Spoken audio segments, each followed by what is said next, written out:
Colegio de Abogados, que siempre está presente en todas estas actividades que son formativas y ayudan a los colegas a incursionar en toda esta área del derecho laboral y específicamente ahora en esta parte de la reforma del derecho procesal del trabajo. Así que le agradezco a todos los asistentes que están acá presentes y los que se vayan sumando. Bueno, a mí me toca en este momento presentarlo al doctor Carlos Toselli, que yo digo es un amigo y siempre está a disposición cuando uno lo llama para dar una charla e ilustrar a los colegas. Bueno, el doctor me ha pedido que lo presente simplemente, como todos ya lo conocemos, como ex vocal de la Sala Décima de la Cámara Única del Trabajo durante años. No quiero decir cuántos, Carlos, para no incursionar en la edad, pero muchos años, con mucha experiencia y una vasta trayectoria en el derecho del trabajo. Es titular de la Cátedra de Derecho Laboral de la Universidad, profesor titular, perdón, de la Universidad Nacional de Córdoba, de la Facultad de Derecho, también en la Facultad de Ciencias Económicas, y es director de la revista de temas de derecho laboral de RIUS y autor de varios libros, publicaciones, doctor en Derecho del Trabajo. Bueno, y la vasta trayectoria que tiene, que todos lo conocemos y sabemos de él. Entonces, a mí me queda por presentarlo de esta forma, darle la palabra y comentarles cómo fueron las anteriores jornadas, que primero va a disertar el doctor Toselli y el doctor Fernando Luque Mariño, que es el director de la Sala de Derecho Procesal, va a coordinar todas las preguntas y todo el debate. Ya le decimos que la jornada, para que no incursionen en esa pregunta, va a ser subida a la página del colegio, donde todos la van a poder ver, a la disertación del doctor, y no sé si tiene alguna presentación, también va a ser subida ahí. Bueno, Carlos, te dejo en uso de la palabra, y desde ya muchas gracias como siempre. Bueno, Alejandro, muchas gracias, y a todos los integrantes del Colegio de Abogados de Córdoba, nuevamente contento de que me convoquen para tirar algunas ideas sobre esto que, bueno, esperemos que esta vuelta ya sea la definitiva. No he visto ninguna versión que diga que no entraría en vigencia ahora el 1 de abril, así que hemos de suponer que sí, que después de todos estos vaivenes que ha tenido, finalmente va a entrar en vigencia. Lo cual no es un dato menor, la necesidad de que entre en vigencia por la situación actual del fuero, ¿no? Yo tengo acá unas estadísticas que demuestran que en el año 2018 ingresaron a la Cámara del Trabajo 16.811, perdón, ingresaron, no sé si, ahí me entró la duda si es a la Cámara o a todo el fuero laboral, pero fueron resueltos de una forma u otra, conciliación o sentencia, 20.963 causas. En el año 2019 también se mantuvo la tendencia de mayor cantidad de causas resueltas que causas ingresadas. O sea, 16.964 contra 19.010. Pero esta tendencia el año pasado tuvo un drástico corte. Obviamente la pandemia hizo su juego, pero la pandemia no impidió que ingresaran las causas, impidió en alguna manera, porque ingresaron menos, o sea, 3.000, casi 4.000 causas menos que los años anteriores, 13.289 causas. Pero en el primer semestre, que es la última estadística que está subida, solo se habían resuelto 3.540 causas. Es decir, que ahí estábamos con un problema de que al ya atraso serio que había en algunos tribunales, se le agregaban, pongámosle la mitad de esto, 6.000 causas más. Y con el problema de que este año no parece que vaya a mejorarse la situación en cuanto a la posibilidad de atención presencial o mayor dinámica para la resolución de las causas. Si no, lamentablemente todo indicaría que puede haber un recrudecimiento de la situación con las posibilidades incluso de volver a trabajo remoto en su casi totalidad. Esperemos que no, ojalá que no, porque eso, además de todos los temas sanitarios, complicaría enormemente a los abogados el funcionamiento. Bueno, yo voy a compartir pantalla. Vamos a ver. Yo voy a tratar de, o sea, voy a mencionar todas las causales, mi idea es ella, para analizarlas en detalle. Por supuesto que todos sabemos que conforme la 10676 y el acuerdo 1662, ahora el 1 de abril solamente van a entrar 4 causales plenamente. Pero el texto de la ley abarca todas las causales, con lo cual mi propuesta cuando me consultaron sobre esta posibilidad, dije, bueno, pero yo me gustaría analizar todas las causales de la ley, porque además 4 causales, algunas de ellas muy simples, no me parecía como que fuera tan abarcativo. Así que con el acuerdo de Alejandro y de las autoridades, he avanzado en todos los supuestos de procedencia y algunos aspectos de trámite también. Algunas cosas que ya mencionó la doctora Mimesi, y algunas dudas que yo tengo al final que me gustaría compartirlas para ver después en ese debate o en ese juego de preguntas y respuestas, qué es lo que opinan ustedes. Bueno, pero vamos entonces ya a los hechos. ¿Se está viendo la pantalla? Se ve, Carlos, se ve perfecto. Se puede, Bueno, si lo quiere agrandar también la se voy a puede. agrandar justamente Eso. Para que así, esté justo. así la vemos bien. Está perfecto. Un cachito, ahí estamos. Bueno, entonces, ahí se me pasó una hoja. Vamos al inciso A, que es uno de los que entra en vigencia ahora. Indemnizaciones derivadas del despido directo sin invocación de causa, incluyendo la indemnización especial prevista en el artículo 2 de la 25323. Bueno, parecería relativamente simple el tema. Solo contempla aquellos casos en que no hay discusión causal, ya que solo se admite la variante en que el empleador es quien comunica su decisión rupturista, basado en esto que en la doctrina llamamos las facultades de dirección, organización y fiscalización que surgen de la Ley de Contrato de Trabajo. En este caso, con la demanda, el trabajador deberá acompañar el instrumento que acredita el despido, llámese telegrama o carta documento, notificación notarial o acta entre el Ministerio de Trabajo de la provincia o eventualmente de la Nación. Si además pretende la indemnización del artículo 2 de la ley, que en principio en casi todos los casos va a ser pretendida, porque un despido directo al cual no lo han pagado, despido directo sin causa no abonado, pero recuerden que la ley 25323 tiene requisitos formales, con lo cual deberá ser acompañada la constancia documental que demuestre la intimación al pago dentro de los términos prescriptos por el artículo 2 de la 25323. Es decir, si no se acompaña esa intimación, indudablemente no procede el reclamo, con lo cual, más allá de que el juez le dé o no curso, o sea, ¿qué es lo que va a hacer el juez en principio? Y lo va a intimar a que acompañe el telegrama, con el cual ya vamos a ver después algunos problemas que se pueden derivar de la ausencia de documentación. Supongamos que el telegrama se mandó, pero el trabajador no lo tiene, pero tiene los datos, por ejemplo. Habría que ver si se va a admitir en esos casos una especie de preparavía, ¿eh?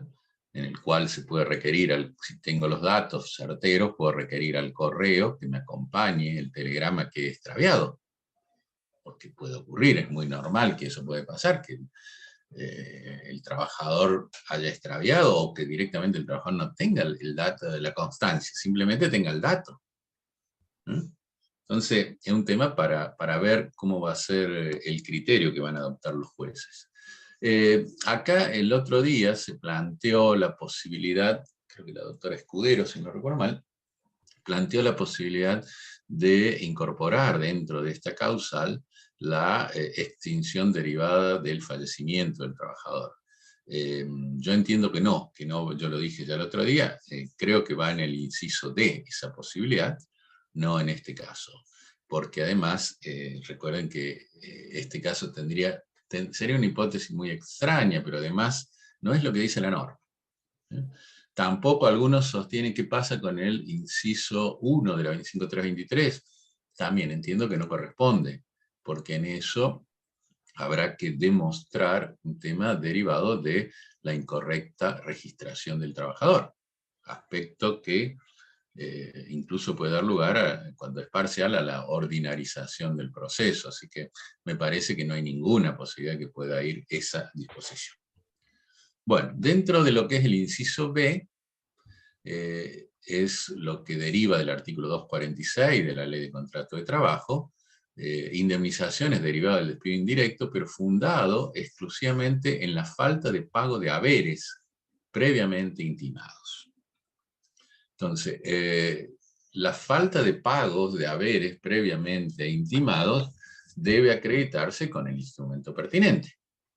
Volvemos al tema. Carta documento, telegrama, acta del funcionario del Ministerio de Trabajo, eventualmente acta notarial. Son las pruebas documentales válidas que permiten tener por configurado la intimación fehaciente. Pero aquí sí yo creo que hay algunas otras variantes que podrían ser incorporadas y que pueden requerir de elementos probatorios diferentes para la demostración. Por ejemplo, la falta de pago de horas extra. La falta de pago de algunos ítems convencionales. O el pago parcial de haberes. En los tres casos estamos hablando de haberes. En los tres casos estamos hablando de que yo estoy reclamando un pago deudado y que yo lo he requerido mediante el instrumento pertinente. O sea, mediante la intimación pertinente que fue rechazada por el empleador. Lo que pasa es que en estos casos, obviamente, la prueba va a ser totalmente distinta. O sea, no bastará el acompañamiento de la documentación, sino que tendrá que haber elementos probatorios posteriores para su efectiva demostración. Habrá que ver también si los jueces entienden que estas hipótesis se pueden manejar dentro del declarativo abreviado. O habrá que ver también qué opinan los abogados si los jueces dicen que no, porque recuerden que la decisión del juez no es una decisión absoluta, tiene que estar debidamente fundada y, bueno, se puede discutir por vía del planteo de apelación. El inciso C es el caso del artículo 247 de la Ley de Contrato de Trabajo. Como ven, estamos siguiendo como una escalerita, 245, 246, 247. Las indemnizaciones derivadas del despido directo, fundado en causa de fuerza mayor o en falta de disminución de trabajo, por razones económicas no imputables al empleador, ya sea cuando no se haya abonado al trabajador la indemnización reducida del 247, o la que la sustituyere, o cuando cuando el trabajador pretenda el cobro de la indemnización del artículo 245 de la ley, siempre que el empleador no hubiera realizado el trámite administrativo correspondiente ante la autoridad de aplicación. Bueno, solo admite en principio dos hipótesis. La falta de pago del 247 cuando el empleador ha extinguido el vínculo invocando esta causal. O bien, si ha invocado esta causal y la ha abonado la indemnización del 247, la diferencia de pago entre la indemnización del 247 y el 245, en aquella hipótesis que el empleador no haya realizado el trámite del artículo 4 del decreto 265, que es el que modificará el procedimiento preventivo de crisis.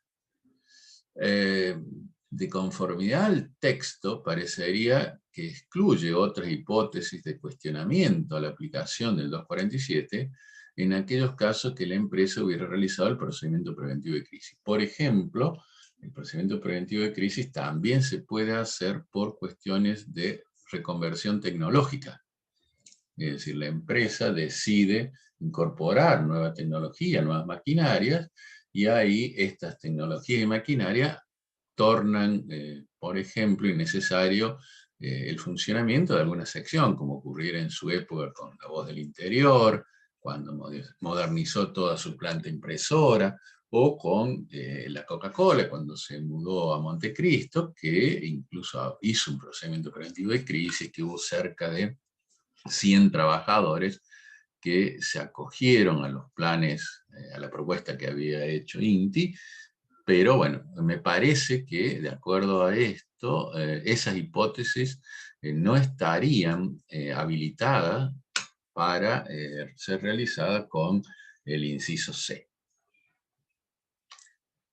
El inciso D, por su lado, habla de la indemnización acordada por la ley, estatutos profesionales y convenios colectivos en los demás supuestos de extinción del contrato, que solo dependan de la verificación objetiva de un hecho, siempre que el mismo se documente con la demanda en el supuesto de la indemnización por incapacidad absoluta, al solo fin de la admisibilidad del trámite y sin perjuicio de valoración en sentencia, se deberá acompañar el dictamen médico administrativo que determine la incapacidad del artículo 66 o superior de la total obrera.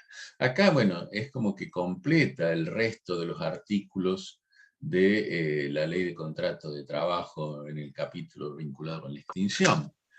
Claramente en esta hipótesis entra el artículo 248, como yo mencionaba, puede entrar también el artículo 254, y habría que ver alguna de las otras hipótesis, el 250, por ejemplo, un plazo fijo superior al año, que no se le haya abonado la indemnización, recuerdan que es la indemnización reducida del 247, es decir, en todos los casos lo que acá la norma busca es simpleza en el análisis por parte del juez de conciliación y trabajo y la documentación corroborante del hecho que yo estoy denunciando. Si es una indemnización por muerte, ¿qué te va a acompañar? Y la partida de función.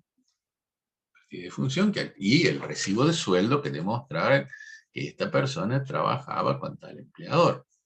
En todo caso, seguramente se requerirá también el telegrama por el cual los causavientes o la viuda o conviviente requirió directamente el pago de la indemnización del 248. O en aquellos casos de extinción por pérdida de la habilitación profesional, por ejemplo, el taxista que va a hacerse, el chofer del taxi que va a hacerse la revisación médica en la municipalidad y no se lo dan al carnet habilitante porque tiene un problema en la vista, una disminución visual que, por ejemplo, que le impide distinguir adecuadamente los colores, ergo no podría manejar porque podría confundirse en un semáforo. Bueno, en ese caso el empleador no tiene, si no tiene otras tareas, la lógica indica que no, que en los taxis sos chofer de taxi, o puede haber algún caso de algún empleado administrativo, pero es la excepción. Bueno, en ese caso tendrá derecho a que le abonen la indemnización reducida también del 247. También en este caso, ¿qué tendrá que acompañar? La documentación que acredite su vínculo laboral y la comunicación de extinción de vínculo, que seguramente en este caso la ha hecho el empleador, donde, y ante la falta de pago, la intimación que hubiera hecho él. Porque estas hipótesis difieren del inciso A porque tienen causa. O sea, tienen causa en el sentido que o venció un plazo, o falleció un trabajador, o bien en este otro caso hubo una causa de impedimento para poder continuar por pérdida de la aptitud para poder hacerlo. Entonces, todo ello es lo que debe acompañarse el instrumento que lo pruebe. Además, hay otros supuestos especiales, como es el caso de la indemnización del artículo 14 de la ley del viajante, con lo cual la indemnización por clientela o por zona se debe acompañar simplemente la constancia de extinción del vínculo y los recibos de sueldo donde conste la categoría de viajante de comercio y la fecha de iniciación del vínculo para demostrar que ha transcurrido el plazo de un año que marca la norma legal para que fuere procedente. Con relación al 212, cuarto párrafo, el dictamen médico administrativo que se está pidiendo podría emanar de la comisión médica de la ley 24241, que recuerden que es la misma que sirve para el sistema de riesgo de trabajo, pero también sirve para la ley de SIPA, o bien en aquellos casos de que fuera un empleado que estuviera regido por la Caja de Jubilaciones Provinciales, bueno, la Junta Médica de la Caja de la Provincia, por ejemplo, un trabajador de PEC, o en aquellos casos que se hubiera ido al Ministerio de Trabajo y el Ministerio de Trabajo a través del CIART hubiera hecho la revisación, o cuando estamos hablando de problemas psiquiátricos que se hubiera concurrido al neuropsiquiátrico provincial. En eso no exige la norma, digamos, esto no va a ser vinculante, que sí seguramente va a ser un caso donde el empleador va a controvertir, probablemente, sobre todo porque en eso, recuerden que todas esas, salvo la del Ministerio de Trabajo, las otras, casi todas, son sin participación del empleador. En algunos puede llegar a participar la RT, en otros participa un representante de la Caja de Jubilaciones de la provincia, o es organizado por la propia caja. Pero el empleador normalmente es ajeno, solamente él recibe luego la comunicación. También puede haber dictamen provisional. Esto es común, la Caja de la Provincia no da por incapacidad dictamen definitivo. Y esto es siempre de conformidad con los organismos de revisación médica de las cajas provisionales. En esto hay algunos fallos del Superior Tribunal de Justicia sosteniendo el derecho al 212 cuarto párrafo, aunque la Caja Provincial hubiera dado un dictamen provisional. Creo que se llamaba Schick contra EPEC, el caso este que les hago referencia. Así que, y muchos otros, ¿no? Digo, este es uno donde se había tratado ese tema. Bueno, el pago de salarios en mora, dice el inciso E, cuando en la demanda se acompañe la intimación de pago y copias de recibos por periodos anteriores u otros instrumentos de los que se desprenda, dice verosímilmente, que la relación laboral estaba vigente al momento en que se afirman devengados. Esto no es tan simple como parecería ser su lectura. Entonces, tenemos que acompañar, obviamente, el telegrama de intimación o la actuación administrativa o notarial de intimación al pago. Volvemos a decir, actuaciones del Ministerio de Trabajo, acta ante escribano, telegrama o carta documento remitido por el trabajador. Los recibos de pago de periodos anteriores u otros instrumentos en igual sentido al solo fin de la acreditación del vínculo. Y acá tenemos alguna discusión respecto de qué debe entenderse por rubros devengados. Sobre todo en épocas de mucha inflación, cuando ello puede implicar el pago de aumentos retroactivos que remiten o se hacen retroactivos a un momento en que estaba vigente el vínculo, pero que se reclaman una vez extinguido el mismo. Por ejemplo, que se disponga un aumento en el mes de mayo diciendo que se aplica a partir de febrero, retroactivamente. Entonces, los trabajadores van a ir, los que están en actividad, no hay problema, van a ir cobrando esas diferencias de haberes con los recibos de sueldos que se van devengando de acuerdo a cómo se haya pactado. Pero el trabajador que ya ha extinguido el vínculo, no hablemos ahora de época de pandemia, en principio prohibición de despedir, bueno, hablemos de épocas de normalidad. Trabajador que lo han despedido sin causa en el mes de abril, supongamos de un año, y sale un acuerdo colectivo salarial que retrotrae al mes de febrero los básicos del convenio y las remuneraciones del convenio. Ese trabajador, ¿por qué no tendría derecho a reclamar las diferencias de haberes? Si el vínculo a la fecha que los devengó, porque en definitiva cuando yo estoy dando un aumento retroactivo le estoy dando carácter de devengados de aquella fecha, entonces la fecha que él los devengó estaba vigente. Es un tema que probablemente vaya a generar algún tipo de pronunciamiento, me parece, o al menos, vuelvo a decir, acá estamos hablando todo un poco en el aire, en el sentido que estamos dando opinión sobre criterios, que después habrá que ver cómo los jueces terminen resolviendo. O cómo cada tribunal resuelve de manera distinta. Recuerden que en Córdoba no tenemos el sistema de plenario, aunque algunas veces los jueces de conciliación habían acordado algunas cosas y se movieron monolíticamente, pero la Cámara, cada sala de la Cámara actúa según su criterio, no hay plenario, y eso ha sido algo que se ha demostrado claramente con respecto, por ejemplo, al artículo 3 de la ley 10.456, en lo que hace a la caducidad derivada de las demandas de la ley de riesgo conforme a la ley de adhesión, donde tenemos disímiles pronunciamientos, tanto de los juzgados como de las cámaras. Bueno, este sí es otro de los incisos que entra en vigencia. Las demandas fundadas en el artículo 66 de la ley de contrato para el restablecimiento de las condiciones laborales alteradas. Esto, en realidad, el inciso plantea otras opciones también. Las otras opciones es cuando el trabajador rechaza la modificación denunciando ejercicio abusivo el ius variandi, y directamente se da por despedido. Mejor dicho, intima el restablecimiento de la condición, pero luego, en lugar de iniciar el juicio sumarísimo que prevé el artículo 66, que acá sería el juicio, antes era el juicio incidental en algunos tribunales, otros sostenían que se le daba una especie de juicio abreviado. Bueno, hoy está zanjada esa discusión, porque ya no hay más ese problema respecto al trámite. La gran mayoría de los jueces de conciliación anteriormente entendían que carecían de competencia para resolver sobre el fondo del asunto. Hoy no hay esa discusión, hoy está claro por esta ley que tienen competencia.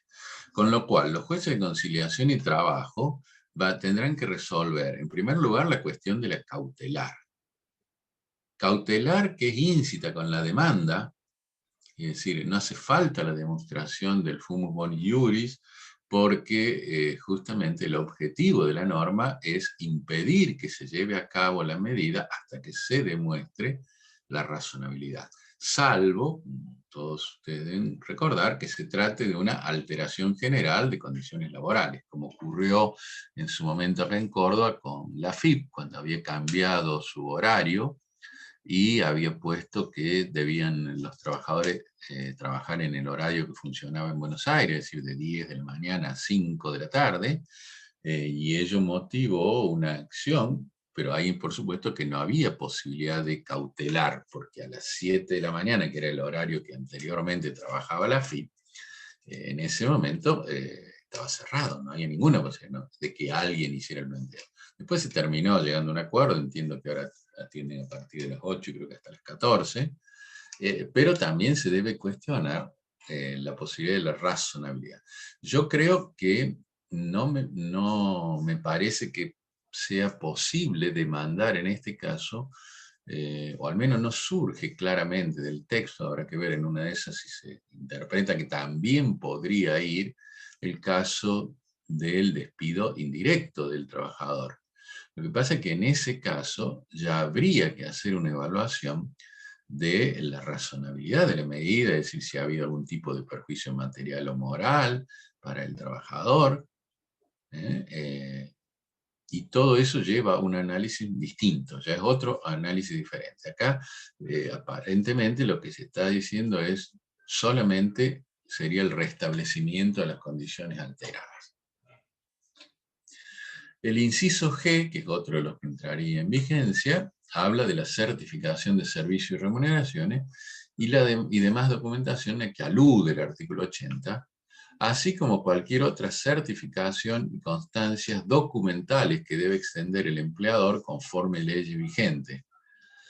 Pero ojo, siempre que con la documental acompañada se desprendan las circunstancias de hecho que deben asentarse en la misma, y en su caso también se puede reclamar, porque acá expresamente lo habilita la norma, la indemnización correspondiente por la falta de entrega, es decir, los 3 salarios previstos por el artículo 80. El artículo 80 en realidad tiene 3 exigencias de documentación que debe entregar el empleador. Uno es el certificado de cese de servicios y remuneraciones. El segundo es el certificado de trabajo, donde deben constar los datos personales del trabajador y si ha hecho o no curso de capacitación, conforme el sexto apartado de la ley 24.576, que es la ley de formación profesional, que está ubicada en este triángulo de las Bermudas, que yo siempre digo que tiene la ley de contrato de trabajo entre los artículos 89 y 90, a pesar de que el artículo 2 de la ley 24.576 decía que se debía proceder al texto ordenado de la ley de contrato de trabajo y a la incorporación de los 8 apartados que tenía contemplado el artículo 1 de la 24.576. Esto hoy sigue estando así, con lo cual usted tiene que reclamar conforme el sexto apartado de la ley 24.576. Y la constancia documentada del ingreso de aporte y contribución a la seguridad social y de los fondos sindicales. Para que sea viable la sanción, se tiene que acompañar la intimación a entrega, conforme el decreto 146, la respuesta negativa del empleador o la falta de respuesta al requerimiento, o la respuesta que hace saber que está a disposición, pero que el trabajador afirme que no lo ha recibido y no se controvierta ningún aspecto que surge de la documentación acompañada. Recuerden que una de las opciones que tiene el demandado en este caso es allanarse y en ese caso acompañar la documentación.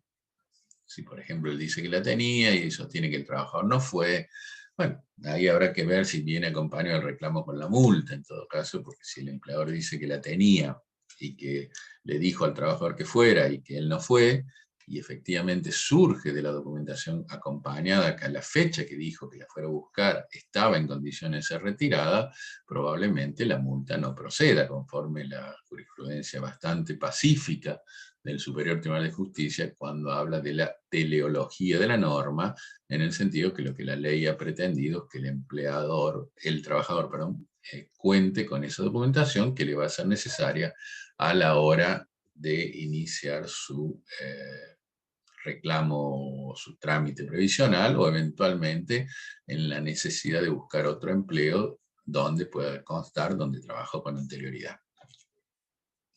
Bueno, el pago del salario correspondiente al mes de extinción, el sueldo anual complementario y vacaciones, cualquiera sea la causal de extinción de vínculo.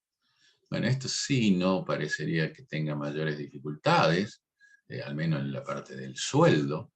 El tema del aguinaldo y de las vacaciones pueden tener algún tipo de cuestionamiento, específicamente vinculado con los adicionales no remunerativos para el caso de las vacaciones, todo lo que ha pasado con el 223 bis ahora en este tiempo de pandemia,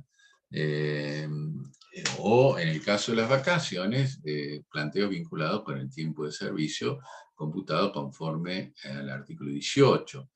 También puede haber alguna hipótesis referida al artículo 253 de la Ley de Contrato de Trabajo.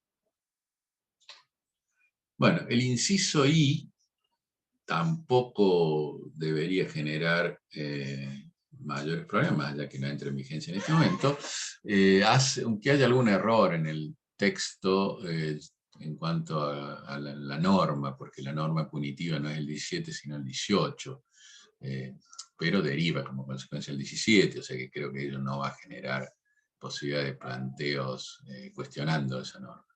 Básicamente hace referencia a la entrega de la libreta de aportes del Fondo de Cese Laboral en la industria de construcción, al pago del Fondo de Cese Laboral por falta de aportes al régimen de la industria de construcción y la indemnización prevista para el caso de incumplimiento en lo dispuesto por el artículo 17 La indemnización es la del artículo 18, pero efectivamente es el incumplimiento del 17.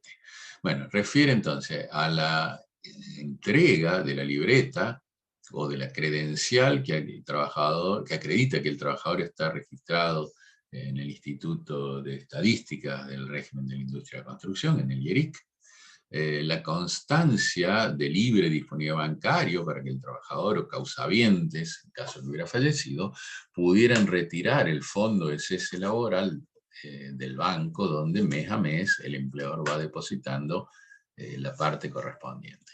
Y el pago directo de los haberes en el mes en que se efectiviza el distracto. El trabajador tiene que intimar de manera fehaciente al empleador por el término 2 días hábiles, constituyéndole mora. Destaco que esta parte parecería innecesaria, aunque la norma lo pide esa documentación, porque la mora es automática, ya que así lo dispone el artículo 18 de la ley 22.150 en su primera parte. El juez es el que va a graduar prudencialmente la sanción, que no podrá ser inferior a 30 días ni superior a 90 días, conforme lo prescripto por el artículo 15 del régimen de la industria de la construcción, de la ley 22.250, que es el 12% sobre salarios básicos y adicionales durante el primer año de la relación laboral y el 8% a partir del segundo año. Y si además no se lo inscribió al trabajador en el IERIC, teniendo obligación de hacerlo, es decir, un trabajador que no había trabajado con anterioridad y comienza a trabajar para este empleador de la industria de la construcción, se le deben abonar 30 días adicionales computados del mismo modo. El inciso J hace al pago de la sanción combinatoria dispuesta en el artículo 132 bis de la LST, siempre que con la demanda se acompañe documentación fehaciente que acredite la extinción del vínculo, la efectiva realización de las retenciones previstas en dicha norma y la falta de ingreso total o parcial de los montos correspondientes y la intimación efectuada al empleador a tales fines. Acá tampoco es tan simple porque, por ejemplo, sí está claro, de acuerdo a la mayoría de la jurisprudencia, que no va el 132 bis cuando tenga un trabajador no registrado, porque el hecho punible se consolida con el recibo de sueldo que demuestre que yo a ese trabajador le efectué la retención y que luego no le ingresé. Y además hay una discusión de quién tiene que demostrar, es decir, si el trabajador tiene que acompañar la constancia de la falta de ingreso a través de una certificación que le puede dar el órgano pertinente, o bien, por ejemplo, ingresando en las páginas del ANSES para lo que es mis aportes, o alguna constancia de la obra social, por ejemplo, que no le dio prestaciones por no estar el trabajador o el empleador abonando los montos de la obra social, entre ellos los retenidos del trabajador. Por supuesto que todo ello tiene que haber sido intimado. La discusión era si bastaba la intimación genérica o si tenía que ser intimación específica. Hay algunos fallos del Superior Tribunal que dicen que es el empleador el que debe demostrar que ha ingresado los aportes, con lo cual podría bastar el trabajador que haga la intimación y luego le correspondería al empleador demostrar que sí lo hizo. Son temas que seguramente van a dar también bastante tela para cortar. Las demandas derivadas, bueno, acá vienen las que seguramente van a ser las más conflictivas. Esta es la más conflictiva de todas, pero esta es la última que entraría en vigencia conforme al mecanismo de progresividad de vigencia de las normas. Bueno, las demandas derivadas del régimen de riesgo de trabajo por accidentes de trabajo o enfermedades profesionales, cuya contingencia, hecho generado relación causal o calificación médica legal haya sido rechazada por la Comisión Médica Jurisdiccional dependiente de la SRT. Obviamente que estamos hablando de un trabajador que ha ido a comisión médica. Si yo vengo con un planteo de inconstitucionalidad de la comisión médica, está claro que voy a tener que ir directamente por el juicio ordinario, suponiendo que el juez me admita el trámite y demás. Pero si no, estos son para los casos donde sí o sí ha ido a la comisión médica. Está claro que el legislador de la 10.596 dio por sobreentendido que se iba a convalidar la constitucionalidad del trámite de las comisiones médicas. Aspecto que no está tan simple en este momento. Todos recuerden, si alguno me ha escuchado hablar de este tema, deben saber que en este momento está el tema de la constitucionalidad o no de las comisiones médicas de la 27348, la resolución de la Corte Suprema de Justicia de la Nación en la causa Pogonza contra Galeno, sin hasta ahora haberse filtrado demasiado cuál es el posible criterio de la Corte, pero con algunos antecedentes, como ha sido el caso Obregón o el caso Cacase, donde la Corte descalificó el trámite obligatorio. Está bien que era con las anteriores normativas. Habrá que ver si entiende ahora que las adhesiones provinciales han convalidado o han cambiado el escenario de Obregón, y en ese caso, aunque sea ante un organismo federal, como son las comisiones médicas, podría convalidarse. El dictamen del procurador en Pau González es favorable a la constitucionalidad del trámite administrativo obligatorio, igual que se ha expedido la Suprema Corte de Justicia de Buenos Aires. Pero bueno, es un tema que sin duda va a dar mucha tela por cortar y va a depender de si resuelve o no la Corte ese tema. Pero de todas maneras, contingencias, hoy tenemos 5 o 4, dependiendo si a los accidentes le englobamos en un mismo paquete. O sea, accidente de trabajo, accidente in itinere, enfermedades profesionales listadas, es decir, el listado de triple columna, enfermedades no listadas, que se sostenga que tienen relación de causalidad exclusiva con el trabajo, de conformidad por lo previsto por el decreto 1278 y su norma reglamentaria, la 410, el decreto 410 del 2001, y lo que este año nos dejó, la enfermedad presuntivamente profesional no listada, vinculada con el COVID-19, en los términos de los DNU 367-2020 y 39 del 2021, conjugándolo con las resoluciones de la Superintendencia de Riesgo de Trabajo 38-2020 y 10-2021, que entre otras cosas recuerdo que modificaron esas resoluciones los términos de la Ley de Adhesión de Córdoba en cuanto a la no necesidad de ir a la Comisión Médica Central, que aparentemente para el COVID-19 sería la única vía de acceso, salvo, por supuesto, planteos de inconstitucionalidad, donde ahí habrá que ver si estamos con un planteo de inconstitucionalidad, si nos va a permitir ingresar, o si el juez luego va a hacer uso de su facultad de ordinarizar el proceso. Tema que también lo vamos a ver un poquito más. Siempre siguiendo con el inciso K, el hecho generador hace referencia al suceso que determinó el siniestro que va a originar la contingencia denunciada. En ese sentido, lo que puede cuestionarse es que el hecho no existió. Por ejemplo, si yo denuncio un accidente in itinere, que me caí en la moto el lunes yendo a trabajar y el empleador dice no, la RT en este caso dice no, en realidad se cayó el sábado y tengo prueba de ello, bueno, o que no aconteció el accidente durante el tiempo en que el trabajador estaba en el trabajo o a disposición del empleador, o que no encuadra en la hipótesis de ocasionalidad del siniestro. Recuerden que el tema de ocasionalidad le permite al trabajador, o su causaviente, en los casos de fallecimiento, sostener que el trabajo fue lo que lo puso al trabajador en el lugar donde ocurrió el hecho, aunque no haya sido el determinante del suceso. La relación causal, por otro lado, hace referencia a la atribución de responsabilidad resarcitoria a nivel prestacional al vincular la contingencia denunciada y aceptada como portada por el trabajador reclamante con el hecho generador que el trabajador puso en conocimiento. el que si bien también es reconocido como ocurrido, a juicio de la comisión médica no origina las consecuencias médicas denunciadas en la presentación, o bien el agente causal actuante no está reconocido como tal en el listado de triple columna que surge de la ley 24.527 en la tercera columna, cuando habla referido a la actividad con aptitud para generar el daño.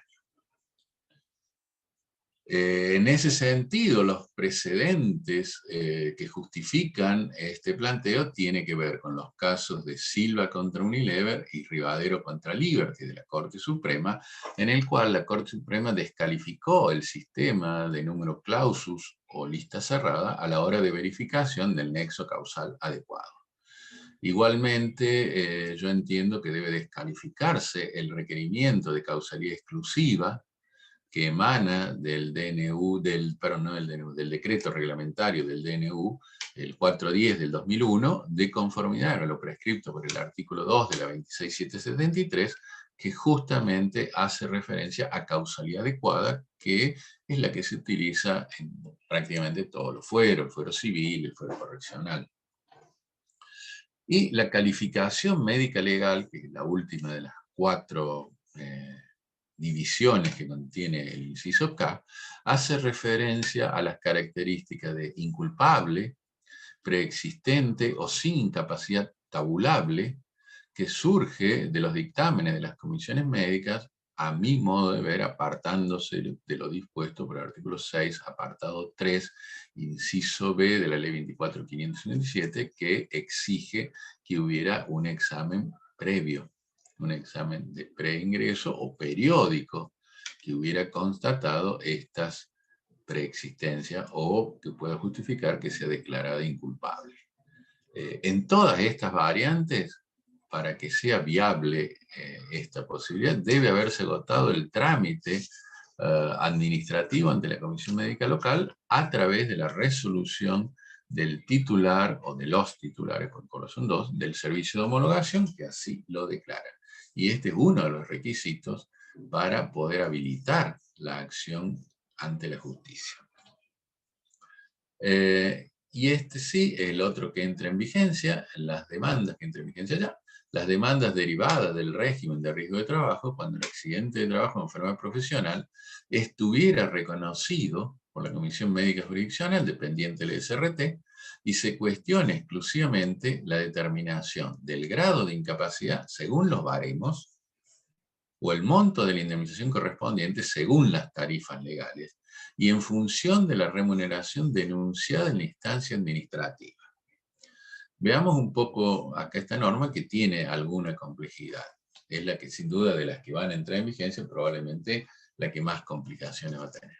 El cuestionamiento del trabajador respecto del grado de incapacidad debe constar en el certificado médico dado por su médico tratante, de conformidad con lo prescripto por el artículo 9 de la ley 26773 y el artículo 46 de la ley 7987, conforme la reforma operada por la ley 10456 de adhesión de Córdoba. Es decir, concretamente el médico tiene que decir por qué está en desacuerdo con el porcentaje que dio la comisión médica, justificándolo debidamente. Además, el trabajador, con la demanda, va a tener que acompañar los antecedentes médicos que obren en su poder o indicar cómo y dónde obtenerlos. Más que cómo, en realidad debería ser dónde obtenerlos. Y cómo ya va a ser un tema del juez, me parece. Pero ojo con este tema. No resulta posible utilizar otro baremo distinto. Conforme el fallo de la Corte Suprema en autos Ledesma Diego contra Sociar, con sentencia del 12 de noviembre del 2019, ratificada el año pasado con otros fallos similares, ni tampoco, y este es el punto que puede llegar a dar mayor discusión, incluir otras patologías no reclamadas en el trámite de la comisión médica, que tiene que ver fundamentalmente con todo lo que estamos hablando o de lo que podemos llegar a señalar vinculado con el estrés postraumático. Una persona que tuvo un accidente de magnitud, que sufrió amputación de parte del cuerpo, bueno, el estrés postraumático no lo pudo haber reclamado en aquel momento. Entonces no se lo van a admitir, y habrá que ver si después Comisión Médica se lo permite iniciar con posterioridad a que haya concluido el trámite de determinación de la incapacidad por el accidente en sí, ¿no? Y todo ello es bajo pena de inadmisibilidad, conforme al artículo 83 ter. El cuestionamiento del trabajador respecto del monto de la indemnización tiene como fundamento, como dijimos, la remuneración denunciada en la instancia administrativa, pero que no fue contemplada en la liquidación efectuada de conformidad con el artículo 43 de la resolución 298 de la SRT de 2017, y a mi entender contempla tres hipótesis. La no inclusión de sumas no remunerativas de naturaleza salarial de conformidad al convenio 95 de la OIT, y a tenor de la jurisprudencia de la Corte Suprema de Justicia de la Nación, Pérez contra Disco, González contra Polimat, Díaz contra Cervecería Quilmes.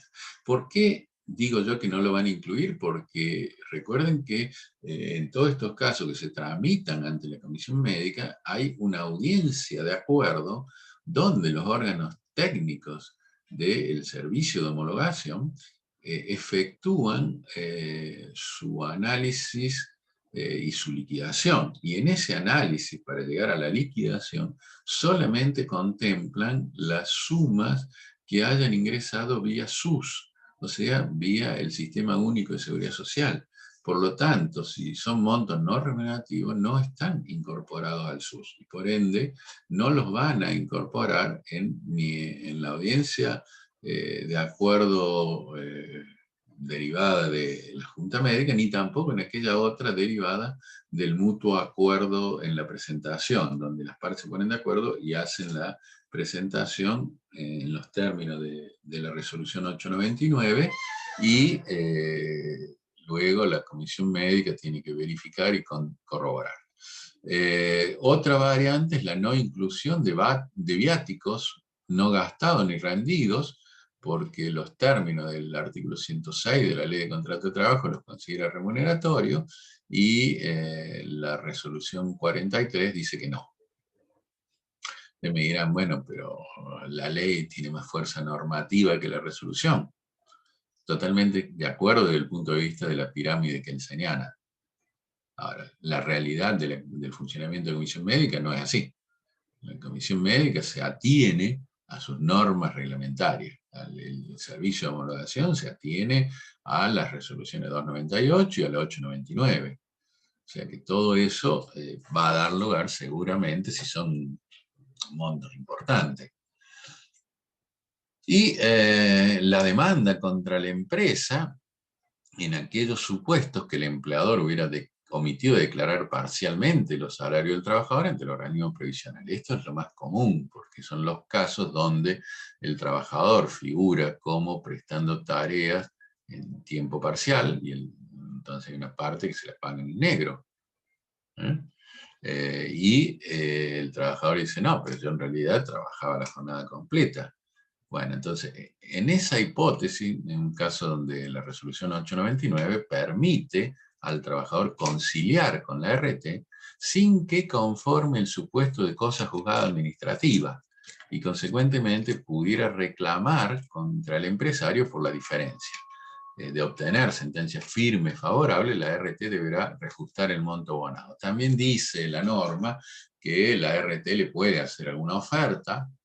Por ejemplo, si él dice yo tengo 4 horas por día no registradas, en el monto que el empleador ha abonado a través del formulario del 931 ante la AFIP, y bueno, la RT le va a decir, bueno, pero yo te reconozco 2.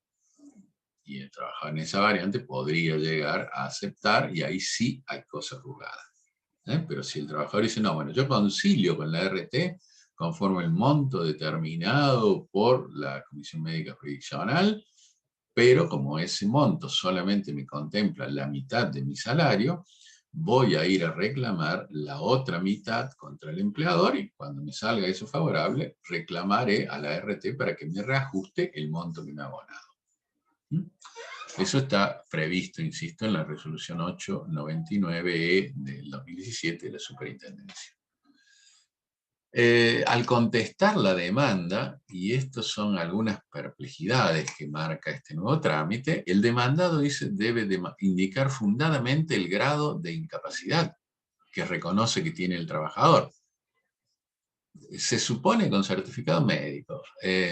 La lógica en esos casos va a indicar que el demandado va a sostener que tiene el grado de incapacidad que se le dio en comisión médica, salvo que se tratara de esos acuerdos donde el trabajador y la ART comparecían a la comisión médica proponiendo haber llegado a un acuerdo diciendo, por ejemplo, que el trabajador tenía un 20%.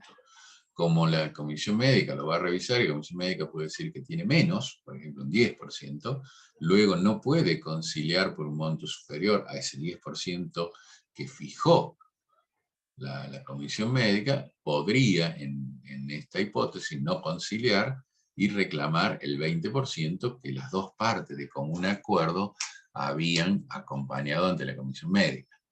Habrá que ver si la demandada mantiene su criterio de que tenía el 20%, en este ejemplo hipotético, ¿no? Si no, lo más probable que ocurra es eso, que la demandada, la RT, diga, no, en realidad es correcto el monto que determinó la comisión médica y acompañe un nuevo certificado médico con ese grado de incapacidad. Esto es lo más exótico, si se quiere, que tiene la norma, que dice que el silencio del demandado dará lugar a que se dicte sentencia sin más trámite. Ahora, ¿cómo dictaría sentencia sin más trámite? Yo sostengo que tenía un 50%, la comisión médica me dio un 5%. Si el empleador no acompaña o no indica fundadamente el grado de incapacidad, ¿el juez tendría que dictar sentencia haciendo lugar al 50%? Parece un exceso y de hecho no va a ocurrir porque la misma norma, se ve que luego se dio cuenta, dice sin perjuicio las medidas para mejor proveer que disponga el juez, llámese pericia médica o contable según el caso, conforme al 83 quater, tercer párrafo. En la audiencia, el juez dispondrá sin más trámite la realización de una pericia médica si estamos discutiendo grado de incapacidad, o una pericia contable si estamos discutiendo importe de liquidación, ordenando de oficio el sorteo, en dicha ocasión, de los peritos oficiales, pudiendo proponer peritos de control solo en esa ocasión. Artículo 83, quinquis, sexto párrafo. Y acá es donde dice que el juez podrá ordinarizar el trámite, artículo 83, quinquis, cuarto párrafo. Bueno, está claro que el procedimiento declarativo abreviado no procede cuando se trata de una relación laboral no registrada en los organismos pertinentes. Vamos a ver una excepción que me parece que se da al final, pero ya la vamos a analizar. En principio, regla están afuera. Ahora, cuando se encuentra alegada deficiente registración o existencia de deudores solidarios o cuestionado el encuadramiento convencional y categoría profesional del trabajador y atendiendo a la complejidad del caso, que el juez podrá determinar la continuación del trámite por el procedimiento ordinario de conformidad con lo prescripto por el artículo 83 y siguiente de la ley. ¿Cuáles son los requisitos de demanda en el trámite? Bueno, son los del artículo 46 de la ley 7987, con la diferencia que debe adjuntarse la prueba documental de la que intente valerse y ofrecerse la totalidad de la prueba. Esto ha sido también muy cuestionado porque obliga al trabajador a mostrar todas sus cartas de entrada. Esencialmente obliga al trabajador a mostrar el nombre de los testigos que pretende utilizar en aquellos casos donde se discuta algún elemento que requiera de prueba testimonial. Muchas veces te dicen, bueno, pero Después siempre el empleador se entera, sí, pero eso antes en el trámite ordinario, después de la audiencia de conciliación, y muchas veces el empleador en realidad ni se entera porque lo recibe el abogado y el abogado no le dice a veces quiénes son los testigos. Acá no, el empleador va a ser el que reciba la demanda y cuando la lea va a ver que figuran como testigos algunos, por ejemplo, compañeros de trabajo o ex compañero, sí, ex compañero del trabajador despedido, pero que siguen trabajando, con lo cual no le va a ser tan simple al trabajador conseguir testigos que quieran declarar, por ejemplo, contra un empleador cuando está todavía vigente la relación laboral. El traslado al demandado por el término de 6 días tiene como objeto, en primer lugar, la posibilidad de allanamiento, con alguna de las matices que hemos ido señalando, reconociendo la deuda y bueno, ofreciendo pagarla conforme a lo que se determine allí. O bien contestar demanda bajo el mismo procedimiento, los artículos 25 y 49 del Código Procesal, o citar a terceros obligados conforme al artículo 48. En este caso, el demandado debe ofrecer y acompañar la prueba, y no sería admisible, no es admisible, perdón, la reconvención. Esta es otra de las innovaciones que tiene esta ley, que de la contestación de demanda se corre traslado al actor por el término de 3 días, con la posibilidad de que amplíe prueba y conteste excepciones y ofrezca prueba de la contestación de la excepción. Ahora, las excepciones dejaron de ser de previo y especial pronunciamiento para ser excepciones sustanciales de fondo. Es decir, se resuelven con la sentencia. En caso que se hubiera admitido algún tercero, también se le da 6 días para que conteste el traslado. Una vez contestada demanda y las excepciones, se citará y emplazará a las partes de tercero a la audiencia única, que debe celebrarse en el plazo máximo de 10 días, donde el juez intentará conciliar y puede proponer fórmulas conciliatorias sin que ello importe prejuzgamiento, que este es uno de los puntos donde siempre se había considerado que era un aspecto central de la ley 7987, que el juez que trataba de lograr el acuerdo de las partes podía adelantar opinión, si conocía los criterios de cámara, podía incluso decirlo, sin que ello se considerara justamente el adelanto de opinión del magistrado que pudiera mover la vara de la balanza hacia un lado u otro, porque él no era el juez de la sentencia. Acá la ley le dice que no va a ser prejuzgamiento, pero tendrá que ser muy cauteloso el juez para evitar este supuesto que luego pueda ser cuestionado, sobre todo en la etapa de apelación. Y acá es donde tampoco me convence mucho el tema de la ley, porque la disparidad de criterios. Si no concurre el actor, al igual que en la audiencia de conciliación, se lo tiene por existido. Bien, ahí estaríamos, mantienen. Pero si no concurre el demandado, ya no rige más la presunción de veracidad a favor del trabajador, que está establecido en el trámite ordinario, simplemente se le impone una multa de 3 ius a favor del actor. Esto en algunas jurisdicciones que tienen criterios parecidos, como era el Código de Procedimiento Laboral de Entre Ríos, no sé si sigue vigente en esa norma, que originaba que en la práctica el empleador no iba, prefería pagar la multa y no iba a la audiencia. Entonces, debería haber una regla más fuerte, o debería haberse legislado manteniendo la regla que imponía la audiencia de conciliación. Si no va al demandado sin causa justificada, tiene toda la posibilidad de el actor de considerar que hay una presunción de veracidad de lo sostenido por él. Acá no hay más esa presunción.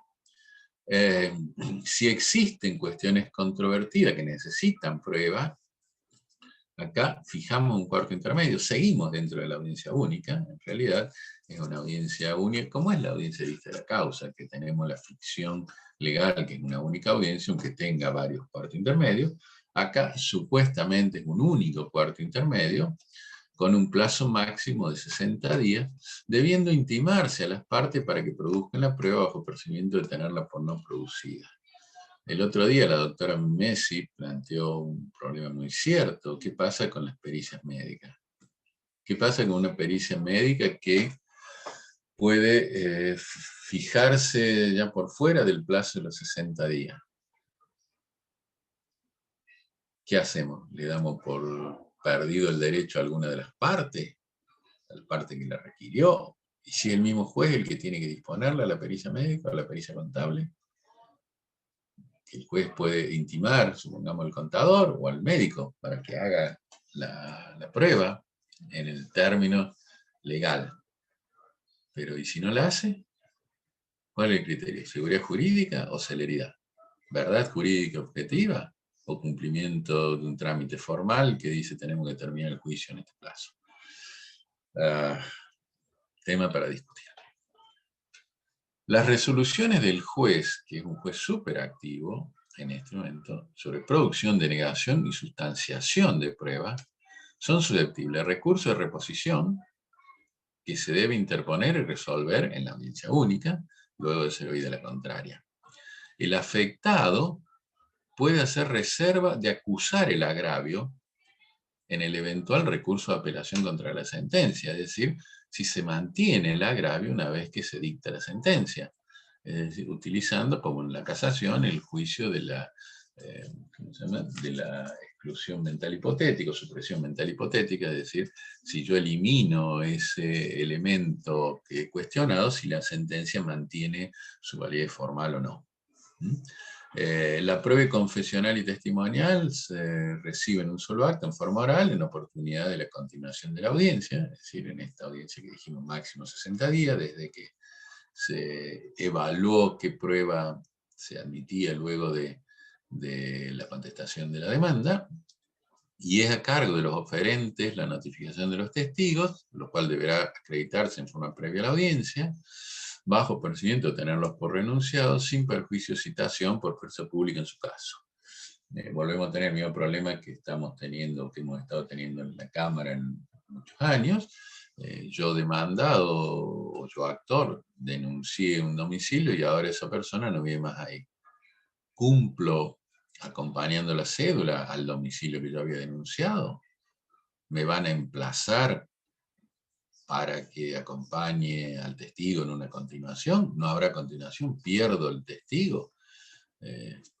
Son todas decisiones medias drásticas. Perder el testigo porque él se mudó de domicilio, yo no lo sé, sin darme ninguna posibilidad de que yo pueda rectificar el domicilio.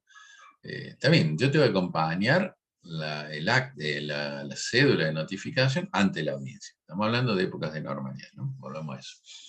Bueno, el oficial notificador fue y dejó por debajo de la puerta la cédula. El edificio o el domicilio sigue existiendo. Lo que pasa es que ese trabajador, por ejemplo, no vive más ahí, se mudó. Todos problemas, además del tema de que las resoluciones del juez sobre producción, denegación y sustanciación de prueba pueden afectar la estrategia procesal de la parte e incluso generar graves afectaciones al derecho de defensa, ¿no? Obligando a tener que producir pruebas que uno puede no tener interés de producirlo, porque si no le van a dar por, digamos, le van a considerar una presunción a favor de la otra parte. Bueno, hay todo un tema que hay que tener en cuenta. Yo creo que, bueno, todo esto se va a ir haciendo camino al andar, como vamos señalando, pero creo que hay varios aspectos a verificar. Luego de recepcionada la prueba testimonial y confesional e incorporado todo el resto en la misma audiencia, las partes alegarán por el orden en forma oral durante 20 minutos y el juez dictará sentencia en el plazo fatal de 15 días, salvo, dice, que la cuestión permitiera el pronunciamiento inmediato. Lo que pasa es que para hacer el pronunciamiento inmediato yo tendría que llevar ya desde mi casa, si soy el juez, la sentencia prácticamente lista y que le pueda incorporar lo que ha ocurrido, por ejemplo, si se tomó confesional o si se puede confesional ficta, qué sé yo.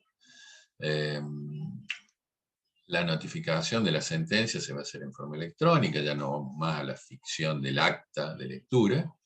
Y si la cuestión es de puro derecho, o son suficientes los elementos incorporados a la causa con la prueba documental, el juez dispondrá a la continuación de la audiencia exclusivamente los fines de los alegatos, o sea, no los fines de producción prueba. Por lo tanto, se entiende que será un plazo inferior de los 60 días, y dictará sentencia en el plazo fatal de 10 días de recepcionado de los alegatos. Como ven, tenemos 3 posibles plazos o momentos para el dictar la sentencia. En el momento mismo de la audiencia, ni bien concluida la misma, si es puro derecho los 10 días, o si es una sentencia con elementos controvertidos, 15 días. ¿Cuáles son las facultades del juez? Bueno, como dije recién, es un juez súper activo.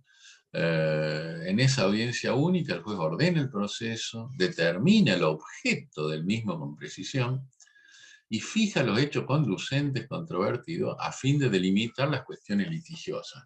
Una vez yo estaba en Porto Alegre y nos hicieron participar de una audiencia de estas orales, en la cual venían las partes, muy parecido al procedimiento al que se va a instaurar acá.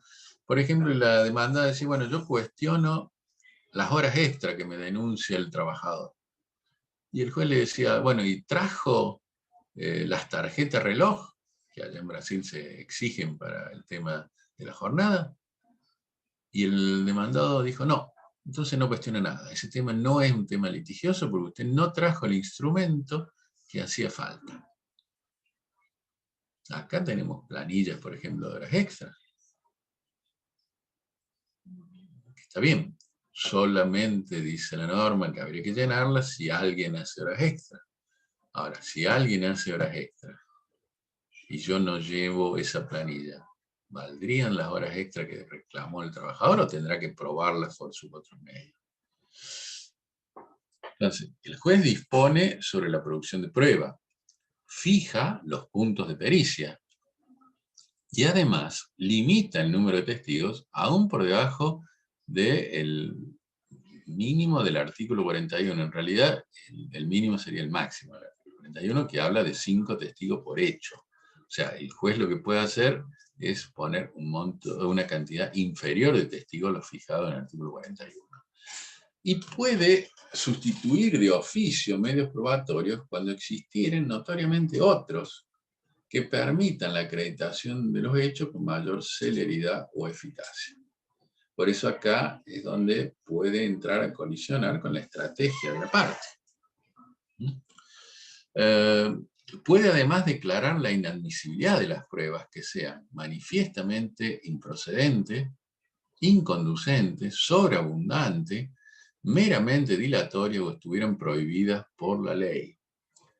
Todo esto son calificativos bastante duros. El juez me parece que acá los jueces de conciliación y trabajo, para evitar que esto luego se convierta en una catarata de apelaciones, van a tener que fundamentar por qué son manifiestamente improducentes, por qué son inconducentes, por qué son sobreabundantes, meramente dilatorias. Bueno, prohibidas por la ley, eso parece mucho más simple porque hay una norma que la prohíbe. Pero las demás son calificaciones que hace el juez como director del proceso y que pueden llegar a ser cuestionadas o controvertidas. También el juez puede resolver, insisto, que la cuestión sometida a análisis de puro derecho. Y este es otro tema que dice que los jueces deben garantizar en ambas instancias, porque comprende a la Cámara, que las pruebas se diligencien en los plazos procesales establecidos. Bueno, la sentencia es apelable ante la Cámara, como ya el otro día relató la doctora Mimesi. Hay 2 casos de los 4 posibles que tienen efecto suspensivo y 2 tienen efecto devolutivo.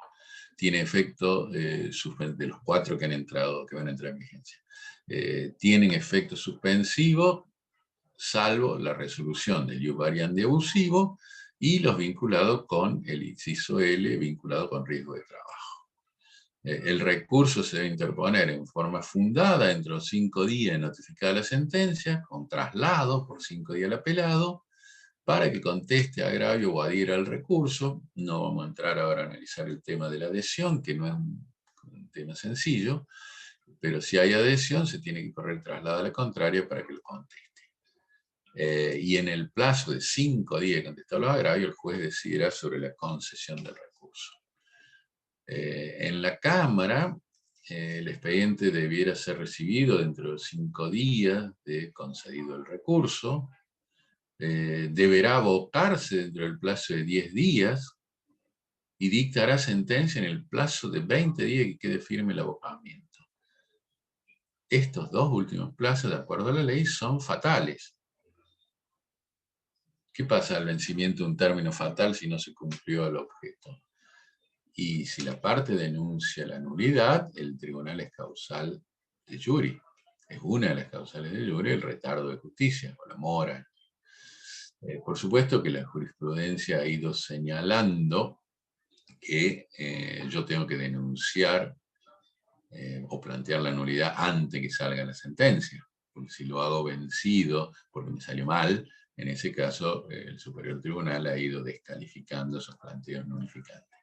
Pero este es un tema muy complejo, porque ¿qué va a pasar? Entonces, ¿qué van a hacer las salas de la Cámara del Trabajo de Córdoba en aquellos lugares donde hay 3 o 4 años de demora en resolución de las causas viejas? ¿Las van a dejar de lado cuando llegue una causa nueva? Porque en la causa nueva tenemos 10 días para abocarse y 20 días para dictar sentencia. Tema para pensar. Y si no, si se resuelve que los plazos en definitiva no son fatales, primero que estaríamos violando la ley, aspecto que no sería novedoso, muchas veces se ha hecho por vía de interpretaciones, pero perdería, yo creo que gran parte del sentido de esta norma. Porque acá el único argumento que se podría utilizar es el de exceso de trabajo.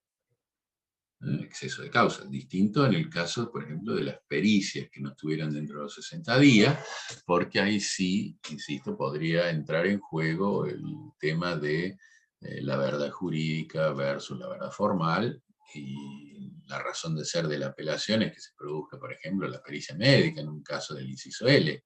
Si yo la dejo afuera porque el médico no me hizo la pericia, y estoy causando un agravio mayor, me parece.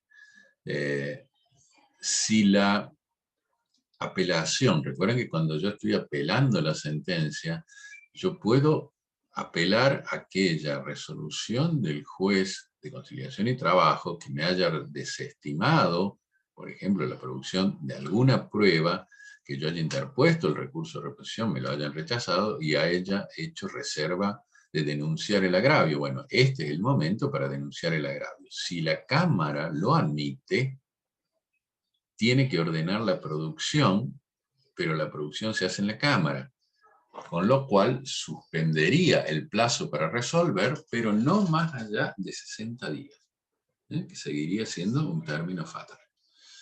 Y la casación es contra aquellas sentencias que resuelven el recurso de apelación de las sentencias definitivas dictadas en el juicio sumario y en el procedimiento especial del declarativo abreviado. Esta es la reforma del 98, más allá de que sigue habiendo la casación contra las sentencias dentro del procedimiento ordinario. La causal del 98, inciso 1, solo será admisible cuando se funde en una aplicación de la ley, para estos juicios, ¿no?, que sea contraria a la hecha dentro de los 5 años anteriores a la resolución recurrida hecha por el propio tribunal o por el Superior Tribunal de Justicia o por una sala o cámara del trabajo de la provincia, o contraríe la última interpretación de la ley hecha por el TCJ en ocasión de un recurso fundado en la causal anterior. O sea, vuelve a incorporar el recurso por sentencia contradictoria que venía de la 4163 y que había sido luego dejado de lado con la reforma de la 7987. Bueno, esto ya lo habló la doctora Mimesi el otro día, no me parece que sea necesario avanzar, simplemente lo tengo en el Power para que es un poquito más completo, pero son los casos donde yo cuestiono el tema médico o el tema gremial, el tema de prestaciones médicas o el tema gremial. Vamos, y para ir ya cerrando y dando lugar así a las preguntas que ustedes pueden tener, ¿cuáles son las dudas que a mí me genera este tema? Primero, la reconversión de la demanda ordinaria en juicio declarativo abreviado de audiencia única en los supuestos vinculados con el artículo 52, pero no es de la ley, es de la LPT, de la Ley de Procedimiento del Trabajo, ¿es obligatoria o opcional para el juez? El texto de la ley parecería dar a entender que es obligatorio. En aquellos casos el demandado no compareció ni ofreció prueba. ¿Recuerdan? Una demanda ordinaria donde la audiencia de conciliación el demandado no comparece ni ofrece prueba. Ahora, el texto de la ley daría a entender ello. Pero ¿qué pasa, por ejemplo, cuando el reclamo, en esos casos, no es por alguna de las causales del 83 bis, sino de alguna otra causal? Por ejemplo, un reclamo de viajante de comercio, o un reclamo de responsabilidad civil en los términos de la ley de riesgo, es decir, cuando yo he ido a la comisión médica y luego reclamo por responsabilidad civil contra el empleador. O incluso los casos expresamente excluidos, como es el empleo no registrado. Ese expresamente excluido del empleo no registrado se transforma en incluido por la rebeldía del demandado y la falta de ofrecimiento de prueba. ¿Qué pasa si luego en la audiencia, porque yo lo tengo que notificar al demandado para la audiencia única, si comparece el demandado, se vuelve atrás y pasamos a hacer otra vez un juicio ordinario? Otro tema, ¿qué pasa si la parte inicia el juicio como ordinario y el juez de conciliación y trabajo verifica que encuadra en los supuestos del procedimiento declarativo abreviado? Mi pregunta es, ¿lo tiene que intimar a que reconduzca la acción? O sea, que pase a ser un PDA, o bien prevalece la voluntad del letrado y su cliente y sigue como ordinario. ¿Qué ocurre si el juez lo intima para que se transforme en procedimiento declarativo abreviado y el cliente no tiene la documentación que la habilita? Volvemos un poco a lo que decía yo, creamos pretorianamente un preparavía como un decreto saneatorio para que luego podamos avanzar en el PDA. Y si aún así no la consigue, ¿lo dejamos sin trámite? ¿Lo dejamos sin posibilidad? ¿O le damos la posibilidad que vaya a la ordinaria? Y si la parte inició el PDA y el juez considera que no corresponde por no encuadrar en las causales específicas del 83 bis, ¿qué ocurre con la prueba ofrecida? ¿El juez la devuelve, le dice que reformule la demanda o simplemente la tiene presente para su oportunidad y en ese caso el demandado, el que ahora sabe que va a tener una audiencia de conciliación porque no se le admitió este trámite, ya conoce toda la prueba del trabajador antes de la audiencia de conciliación? Bueno, estas son algunas dudas que me surgen a mí y que creo que a partir del lunes 5 le van a ir surgiendo a muchos de ustedes en la medida que vayan teniendo este tipo de situaciones en el PDA. Bueno, Sí. dejo... Carlos, sí. La verdad que muy clara tu exposición, pese a las dudas que quedan, te quedan a vos y nos quedan a todos. Vos has sido más que sustancioso en lo que has expuesto y para mí ha sido con una claridad meridiana. Así que muchísimas gracias. Y te digo, te adelanto que en el chat y a Fernando Luque Marino lo han atosigado a preguntas, a planteos. Así que bueno, te dejo con Fernando Dale. Luque para que él coordine todas estas preguntas y bueno, en lo que vos puedas aportarnos claridad. Claro. Trataremos de dar respuesta, porque insisto, hay preguntas que a mí me generan obviamente dudas, porque todavía no se sabe cuáles son las respuestas posibles. Pero bueno, adelante Fernando, te escucho. Dale, Fernando. Bueno, Carlos, nuevamente agradecerte por esta charla, ha sido realmente muy buena. Voy a tratar de leer algunas de las preguntas que voy localizando, porque entre medio del chat y las dudas y las respuestas de entre los asistentes se pierden un poco, por eso vamos a ir preguntando sobre las que voy encontrando. Bien. Una de las preguntas dice, consulta respecto de los viáticos. Cuando son viáticos establecidos por el convenio colectivo de trabajo, que el mismo convenio los exime de presentar comprobantes y se le abona al trabajador una suma fija todos los meses. ¿Estaría incluido? Eso calculo que habrá sido respecto a alguno de los... Sí, puede estar respecto del inciso vinculado con haberes, o bien respecto en la liquidación, en el pago de la indemnización de ley de riesgo. Yo entiendo que sí, en los dos casos. Entiendo que sí. Lo que pasa es que si es respecto de haberes, insisto, yo tendré que intimar y tendré que acompañar alguna documentación que me acredite que se han ido abonando en los meses anteriores. Y en el otro caso, si es vinculado con el inciso L, bueno, ahí capaz que te va a acompañar testigos que me demuestren que todos los meses se abonaba una suma fija en concepto de viático y que no se rendía. O si ya es una norma convencional, habrá que estar a lo que dice el convenio, por ejemplo, el de camioneros. Bien. Unos casos Otra pregunta. Sí. Sí. No, perdón, continúa. No, decía que en algunos casos el de camionero dice que son remuneratorios, en otros dice que no son remuneratorios, que hay que estar a lo que dice la norma convencional, también ahí. Otra pregunta que le han hecho en varias oportunidades dice, ¿realmente cree que la audiencia se llevará a cabo en 10 días y que efectivamente el juez la tomará personalmente? Personalmente creo que sí, que no le queda otra si queremos andar en este procedimiento. El tema de los términos son mis dudas.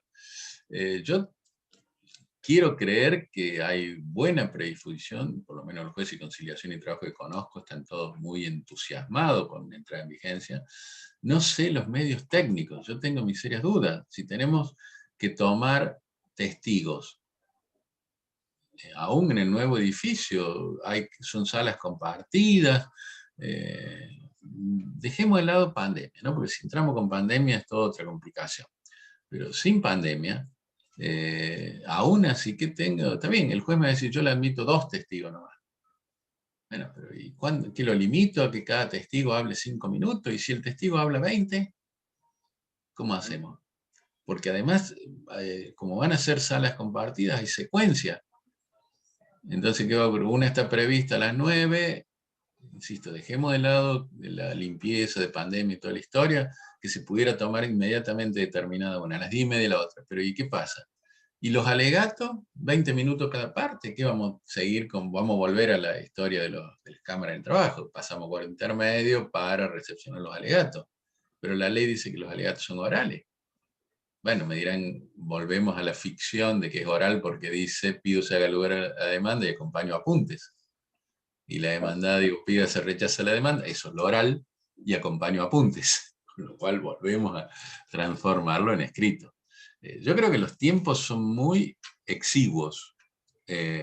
Por supuesto, que algunas partes van a decir, bueno, pero si en lugar de demorar 60 días todo, demora 6 meses, aún estamos mejor que lo que estábamos antes, que demoraba 4 años, 3 años. Bueno, pero no es el objetivo de la ley. El objetivo de la ley es que esto se resolviera rápido. Pero bueno, si no dan recursos humanos, es medio difícil también, ¿no? Bien, otra pregunta dice, a criterio del doctor Toselli, ¿el trámite es dispositivo para las partes?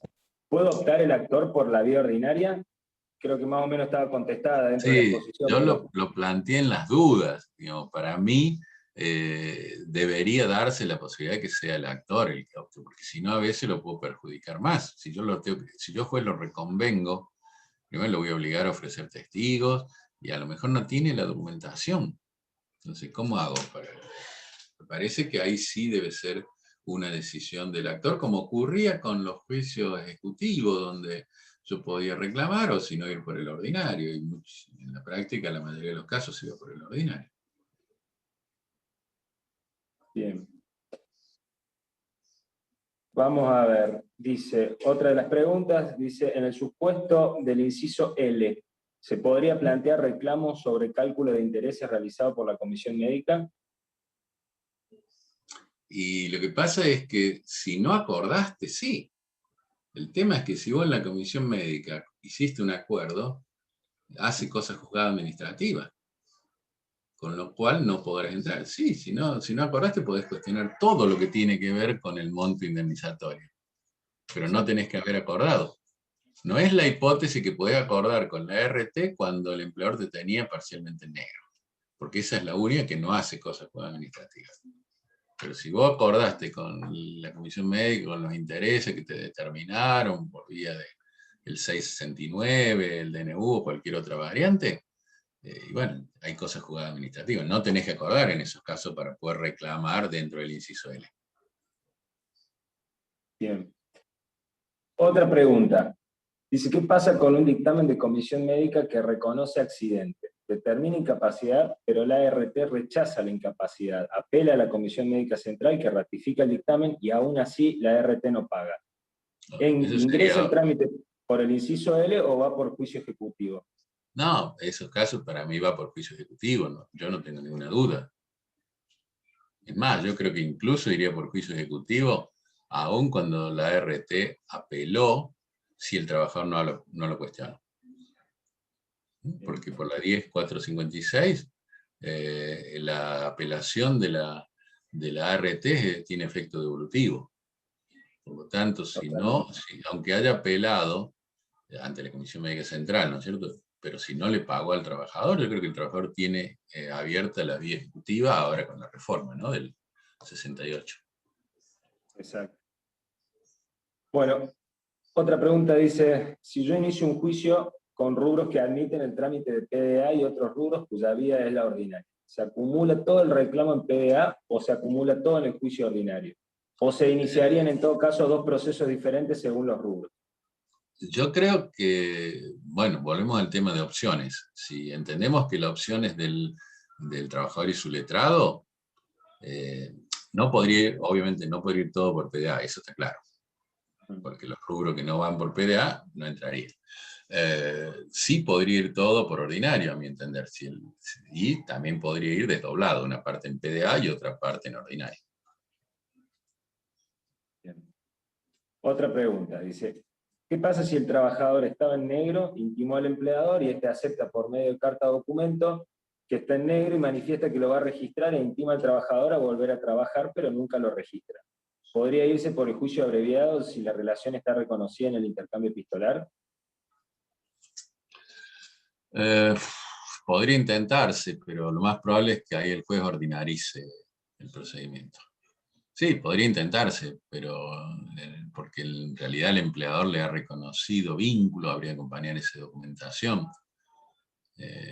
Pero luego decimos que no lo terminó de reconocer nunca, o sea, no lo instrumentó al reconocimiento, sigue estando en negro, con lo cual seguiría siendo un reclamo de trabajador en negro.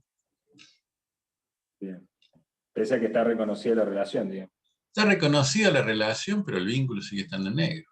O sea, recuerden que para que el vínculo quede reconocido, no basta con que, incluso no basta con el recibo de haberes. O sea, todos sabemos que para que esté reconocido tiene que estar en los libros del artículo 52 o en lo equivalente del artículo 18 del Sistema Único de Registración Laboral. Así que si no tenemos eso, por más que le den el recibo de sueldo, no pasa nada. No está reconocido, está en negro, quiero decir, eso es un poco. Bien, otra pregunta. Dice, en el inciso L, ¿entraría el caso de dictamen de comisión médica que reconoce el accidente de trabajo, reconoce la secuela del siniestro, pero no le asigna incapacidad? No, porque eso me parece que va por el inciso K, porque dijimos que eran la hipótesis donde ponen, por ejemplo, sin incapacidad tabulable. Entonces, no, bien. A mi entender, no, en ese caso no iría por el L. El L es diferencia de incapacidad. Bien, pero a lo mejor podríamos plantear eso en el sentido, pero yo creo que no va a andar ahí. pero podría hacerse el intento, habría que ver un poco qué opinan los jueces de conciliación y trabajo. Dice, bueno, y con esta vamos, si no hay más preguntas, vamos finalizando. Dice, en el supuesto I, o sea, del inciso I, calculo, del pago del fondo de cese laboral en la construcción, ¿se duplica la indemnización por el decreto 34/19?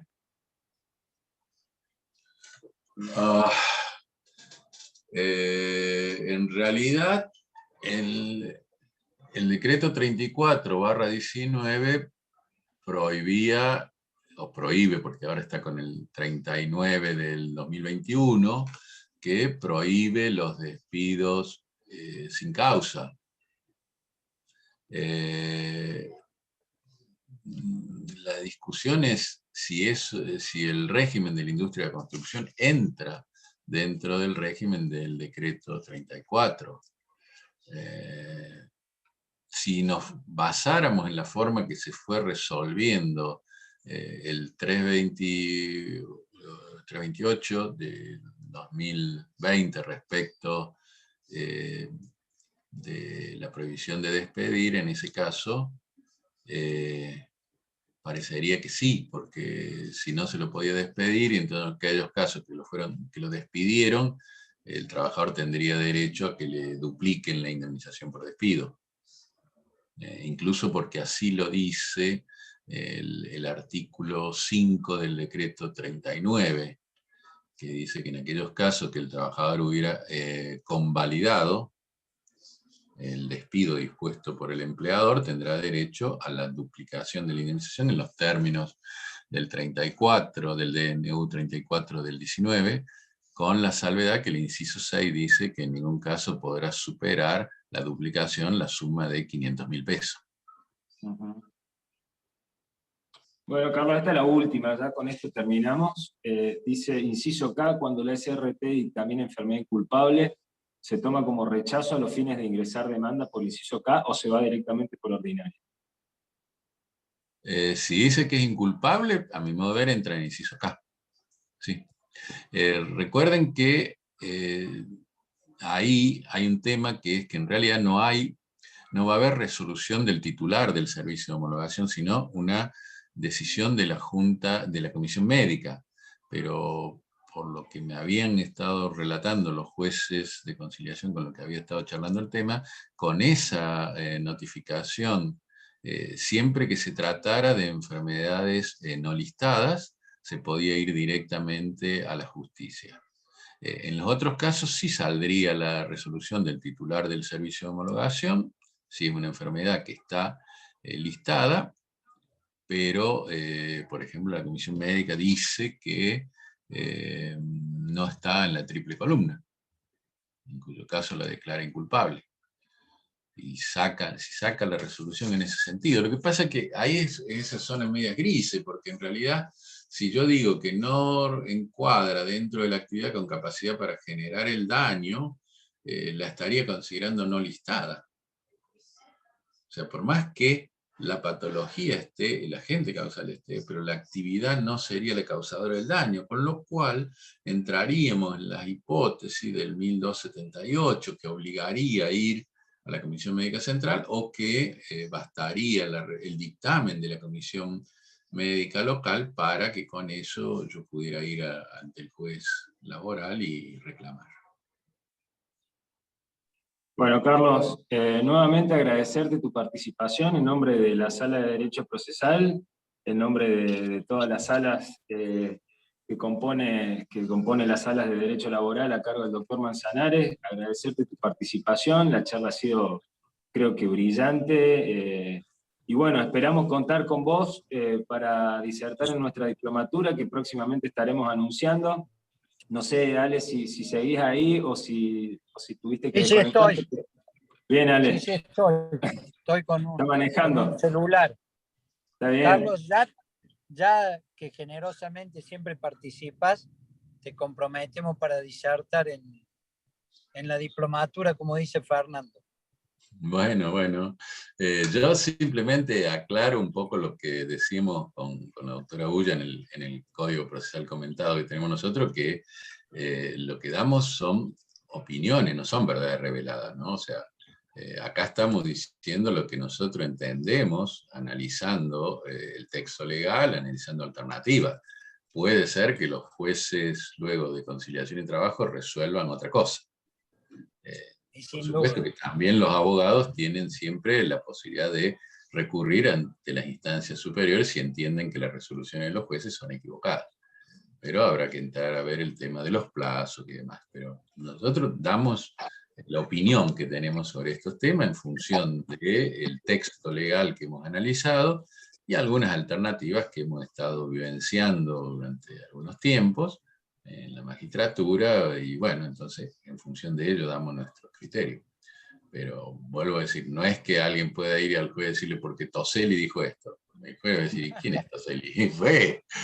No, yo doy mi opinión. Se puede decir, bueno, como se expuso en la charla ante el Colegio de Abogados, esta es una alternativa. Bueno, puede ser. Habrá que ver si el juez opina lo mismo que yo o si opina otra cosa. Por ejemplo, el tema del 52 bis. El juez puede decir, no, mire, muy lindo lo que usted dice, pero en realidad es una causal no prevista en el 83 bis, por lo tanto, por más que el 52 bis me diga que yo tengo que pasarlo a PDA, no lo puedo pasar a PDA porque no encuadra en el 83. Y entonces, bueno, son las cosas que se van a ir dando en la medida que se vaya avanzando un poco y surjan los primeros pronunciamientos de los jueces. Vamos a ver, dentro de 2 meses quizás tengamos algunas novedades bastante más fuertes en este tema. Bueno, Carlos, Ale, muchísimas gracias a todos. Recordamos a los participantes que en el transcurso de esta semana van a estar siendo subidas las 2 charlas, la de la doctora Mimesi y la del doctor Toselli, a la página del colegio, que es abogado.org.ar, en la solapa área académica. Ahí van a estar cargándose los cursos en el transcurso de los próximos días. Así que aquellos que lo quieran revisar, releer o desgrabar, lo pueden ver desde ahí. Carlos, nuevamente, muchísimas gracias por todo. Ale, te dejo el cierre. Dale, Fer, muchísimas gracias a todos por participar y por estar acá. Y bueno, se nos fue. Como dice Carlos, hay que ver cómo aplica todo. Hasta luego. Bueno, hasta luego a todos, muchas gracias. Bueno, muy bien, muchas gracias a ustedes y hasta pronto. Hasta luego.